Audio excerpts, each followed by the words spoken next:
ഒരു 98-2008 കാലഘട്ടത്തിലൊക്കെ സിനിമാ തിയേറ്ററുകളിൽ നമ്മളെ ആക്ഷേപിക്കുന്ന അല്ലെങ്കിൽ അപമാനിക്കുന്ന നാണം കെടുത്തുന്ന ഒരു സംഭവം നിങ്ങൾക്ക് അറിയില്ല, പുതിയ തലമുറയ്ക്ക് അറിയില്ല. അതിനെക്കുറിച്ചൊന്ന് പറയാം. അതായത് ആ കാലഘട്ടത്തിൽ ഞങ്ങളുടെയൊക്കെ ഒരു PDC കോളേജിലൊക്കെ പഠിക്കുന്ന കാലഘട്ടത്തിൽ MSN കോളേജിലായിരുന്നു. പിന്നെ ഡിഗ്രിക്കൊക്കെ പഠിക്കുന്ന ആ ഒരു സമയത്തൊക്കെ തിയേറ്ററിൽ 4 ടൈപ്പ് ടിക്കറ്റുകളാണ് ഉണ്ടായിരുന്നത്. Balcony, first class, second class, പിന്നെ 5 രൂപയുടെ ഒരു ടിക്കറ്റ് ഉണ്ട്. ഏറ്റവും കുറഞ്ഞ ടിക്കറ്റാണ് 5 രൂപയുടെ ടിക്കറ്റ്. ആ ടിക്കറ്റ് എടുത്തു കഴിഞ്ഞാൽ ബാക്കി ടിക്കറ്റുകാരെ എല്ലാം തിയേറ്ററിൽ ഇരുത്തിയതിനു ശേഷം ഏറ്റവും അവസാനം ഈ ടിക്കറ്റുകാർക്ക് ഒരു ചെറിയ രീതിയിലുള്ള ഒരു കുറഞ്ഞ കസേരയാണ് അവിടെ ഉള്ളത്.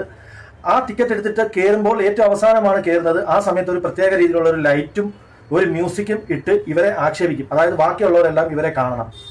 ഇങ്ങനെ ഒരു അവസ്ഥ പണ്ട് കാലത്ത് സിനിമാ തിയേറ്ററിൽ ഉണ്ടായിരുന്നു എന്നുള്ള സത്യം എത്ര പേർക്കറിയാം? പിന്നെ പഴയ കാലത്ത് സിനിമാ തിയേറ്ററിൽ ഇപ്പോഴത്തെ കാലത്ത് തന്നെ 10 ഇടിയുണ്ട്.